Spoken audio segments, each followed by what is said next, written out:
Hey darlings, it's April Mason here, your #1 femininity and dating coach for the successful woman. And here's some Sunday inspiration for you. If you don't remember anything else I've ever said to you before, remember this. Love is a choice. And love is only one choice away. You can decide at any given moment that you're going to open up your heart to love again. It's just what it is. We've all been through things. I've been divorced. I know what it feels like to have your heart broken. I know what it feels like to be cheated on, lied to, all of those things. But remember this, your desire for love has to outweigh the pain of what you've gone through, okay? Your desire for love has to outweigh that. So we all desire companionship. Although you might say, you know what, April, but these men don't want none of these women. Stop trying to fool yourself. I think I posted a post, I think it was yesterday, that said, whatever you believe is what you will see. So if you believe that there are no good men around, of course there's never going to be any good men around. If you believe that there are no good women that want good men around, that's all you're going to see. You attract what you believe. Until you change your belief, darling, do not expect to see anything differently, because it's all about what you choose to believe. Now, I will say it can be a little difficult and challenging sometimes to believe in something else. But do you like the results that you're getting? If you don't like the results that you're getting, the only person holding you up is you. So what you gonna do? It's 2019.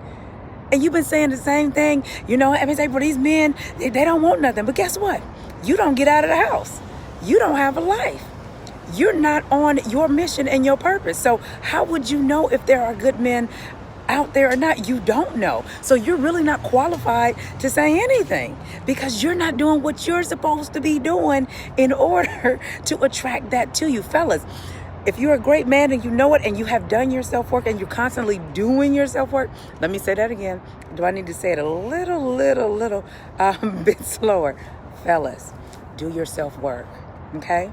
We know that you guys get hurt and have some issues, and women have abused you and used you and taken you for granted. Every woman is not going to do you that way, okay? So before you go out there looking for an asset woman, make sure you've done your work, okay?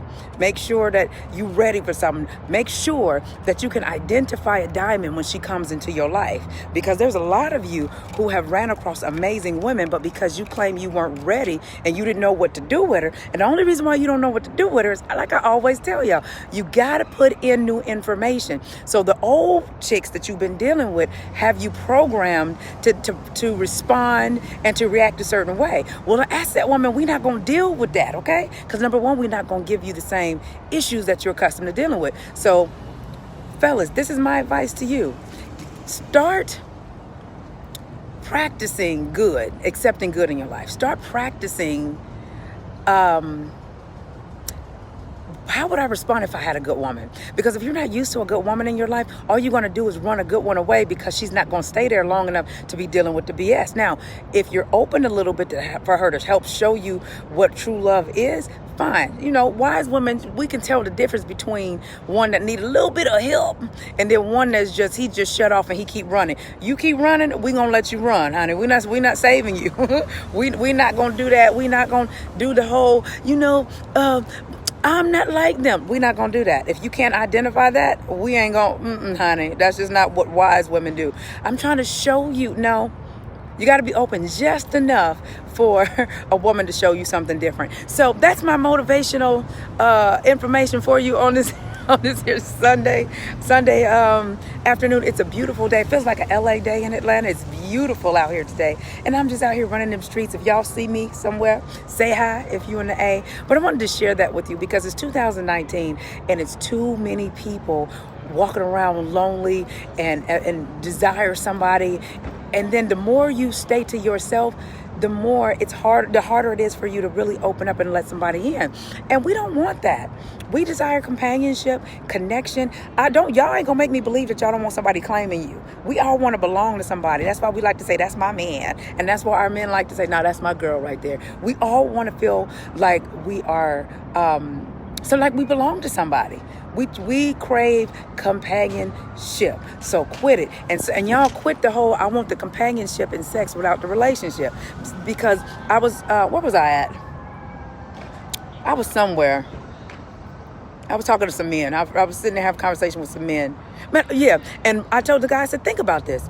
It's easier for us to give our bodies away than to open up. So you can say, I'll give this woman, I'll let a man get the closest that he can to me, and that is enter inside of me with his penis, but I will not open my heart and let anybody in. Think about that. I will lay down with a woman and I will put my manhood inside of a woman that I don't know, the most intimate part of me, but I won't allow anybody into my heart or into my mind. Isn't that interesting that we can give up the physical just so easy? Isn't that interesting? And so as I'm sitting here explaining this to some men, and they were like, I never thought about it that way. They say, it make us sound real bad. I said, think about that. Think about that. We will lay down with a man and let him get naked in front of him. Let him see our body. Let him enter inside of us. He's literally putting his penis inside of us, but we will not be open enough to let anybody get close to us from an emotional, mental, and spiritual place. Isn't that something, y'all? Think about that. Think about it. Fellas, this is you too. You got to value the PP too. Value your penis too. We don't want community PP. That ain't what we want. Okay? So I love you guys. Got to go. I have an amazing day planned. But I wanted to share that with you. And make sure you share this with others that you know that are having a tough time opening up to love again. It's 2019. Nobody have time to be alone. And I'll close with this. That next level that you're trying to get to, guess what? It may require you connecting, being open enough to connect with your purpose mate to help you get there. So many of us have been trying to do it all by ourselves, and we're trying to get to a certain level and we can't because we're only operating on one side of our brain. One of my clients back in California, I'll never forget, he told me, he said, April, it wasn't until I involved my wife or connected with my wife that my ministry started to grow. And I said, wow. He said, yeah, because I only think on with the left side of my brain. And she thinks with the other side of her brain. So it wasn't until she came that everything exploded. So fellas, it's not always about how much money you have. It's, are you operating and have you identified who you're supposed to be and you're operating in it on some level? You may not be fully functioning in it, but you've identified with it and you are on your grind to make it happen. A wise woman can see that. It's the man that we don't want, that don't know what the hell he's supposed to be doing, and he just living from paycheck to paycheck, but he's complaining and he has no vision, he has no direction. A woman will follow a broke man with a vision anywhere, honey. I promise you. He got some potential and he's operating in it, not just potential, but he has a dream and he's awakened to live the dream, honey. And then on top of that, he's able to identify the diamond and the asset woman in you. And he's not going to run from your help or feel like you're trying to change him. That kind of brother, that's my type right there. He don't have to already be in it, but he got to be doing something. He has to have identified what it is that he's supposed to be doing. Those are the kind of fellas that we're talking about, that you might not be all the way where you need to be, but you're actually going to where you want to be. And a lot of times it takes a woman, honey, because that's what we do.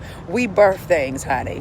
And it's not building a man. And I've taught this before. If you might teach me how to date, VIP Academy, I taught the difference between building a man and amplifying a man. Asset women, we are amplifiers is what we do. We don't build anything. We amplify because we choose men that already have things in place for us to amplify and magnify. Okay? I'm just saying. And ladies, you don't have to have all your stuff together for you to get with a good man, because you might need him to help you. Think of some new ideas, help you put it together. I remember I had a friend of mine, we weren't even dating, but I needed him. And he came to one of my events and helped me sell my books. He just knew I needed some help. So a lot of things that I couldn't have done on my own. And that was just even having a friend around to do those things. So what y'all waiting on? Get y'all tail out the house, honey. Stop being suspicious of everybody. Follow your heart, of course, but take your brain with you. That's what I teach my children. Take your brain with you and get out there. Go amplify somebody. Fellas, go amplify somebody's life, because you're needed. We need you. If you ain't never heard a sister tell you before, only a silly woman would say she don't need a man. Asset women, we need our men. We need our men. You know why we need you? Because we know that we were not created and designed to do this life alone. It took a man and a woman for us to even get here on this earth. So what makes us think there's a part of us that do not crave where we came from? Okay, we crave y'all. We love y'all. Miss Mason love the brothers. I'm just saying. I've been approached by others, but there's nothing better than the brothers. Love y'all. Bye.